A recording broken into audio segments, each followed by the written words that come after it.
Now, talking about myself, just to tell you a very brief profile, everything is written here, but this is a profile of a consultant, maybe who's about 9 to 10 years in his career, would look more or less in this manner. One key element which I want to draw your attention to is that I've been working through and through in the sphere of government consulting, which is called as government consulting, which is called as GUID, Guide in Deloitte. Guide is basically government, urban infrastructure, development. You'll be surprised to know that actually among the big fours, together all the big fours would be making a revenue of what? Deloitte had a consulting revenue of 500 crores in 13-14.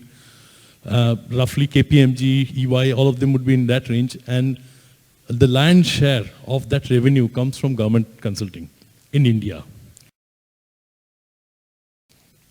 As a consultant at a manager level, maybe a mid-level, mid-senior level career, the most important thing I do is, of course, executive assignments, engagements. That's where we earn our revenue.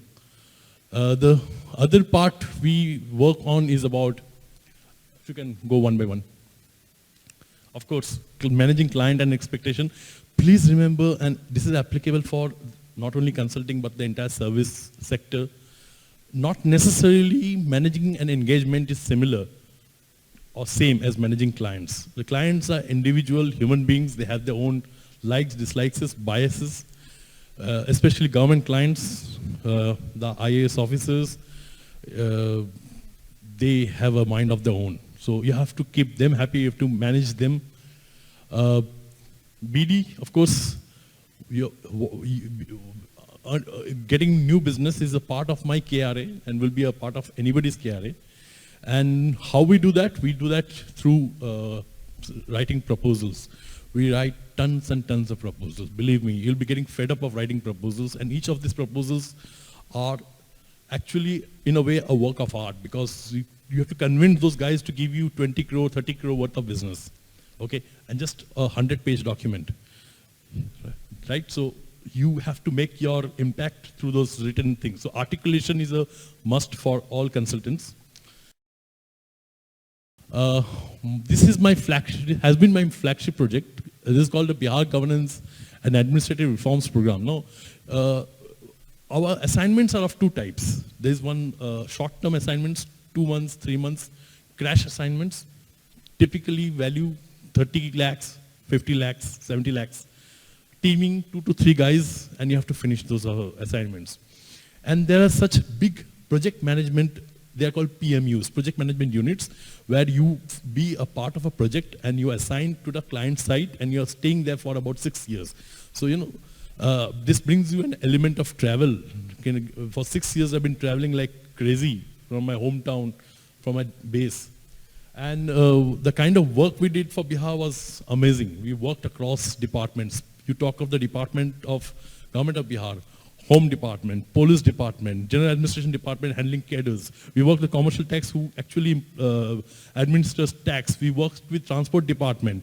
We made impact across all the departments and people at large. We revamped the entire collectorate, the Nalanda collectorate, if anybody of you are from Bihar.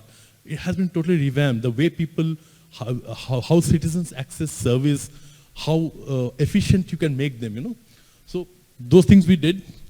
Another kind of work we did was, this is a new trend, in fact, when it comes to service, citizen service delivery. I don't know how many of you have heard of this act, Right to Public Services Act. About 20 states in this country has actually adopted this act. What's special about this act? It mandates time-based service delivery. So any person, any citizen, you go to a government office, you ask for a service, there's a time prescribed. If the government office doesn't give you that service, doesn't deliver that service on time, you can go to a special appeal and that guy can be penalized. In Bihar, 1.5 crore of penalty has been imposed on government officers for not delivering things on time because of this act. this is, I mean, it's a very important thing to know that, large section of these people who are sitting here, and in fact in the entire institute, wouldn't even have visited a government office to get a service. Maybe maximum for the transport department, to get driving licenses and everything. How difficult life is for the common people. You are creme de la creme, less than 0.1% of the total population. You make an impact here. So we did an assignment for that. Now this is a very interesting kind of assignment which we did. Now why I'm telling you again all this is that the kind of variety. You should try to appreciate the kind of variety of the work which we do. This is a dedicated rail freight corridor, the Indian Railways pet project. High-speed corridor of goods train, cargo train, high-capacity cargo train moving at a speed of 100 kilometers per hour.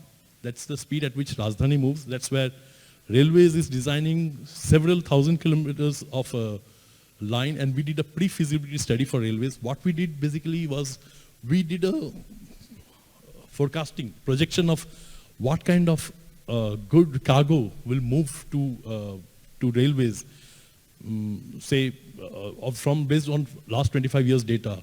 In future, how the traffic will move, how will the road infrastructure improve.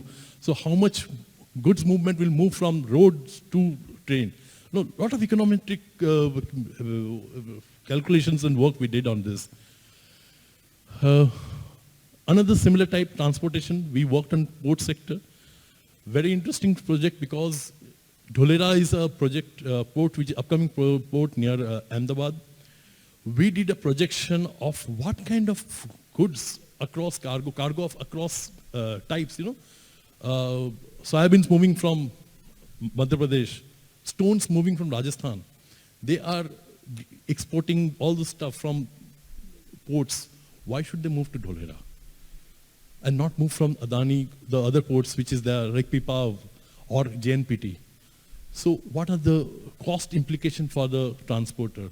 How much will it cost for them to move the goods from that point to Tolera versus vis-a-vis others? What is the propensity of them to move to this port, So those kind of things. And finally, a very interesting and different sort of project, which I am actually doing currently. Comprehensive financial management system for government of Bihar again. We have done that for government of Delhi. We have done for Andhra Pradesh also. So this is basically the hierarchy we have in Deloitte. So entry level will be analysts, typically fresh graduates. It can be economic graduate, it can be engineering graduate.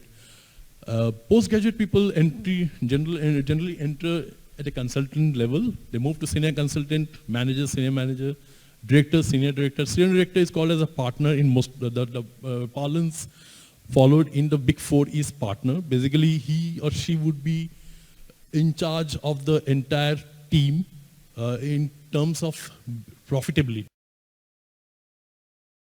So this is a very important thing for anybody who is aspiring to be a consultant. How the emphasis will be changed. Like from the entry, in the entry portion, you will be expected to show a lot of technical competence, right?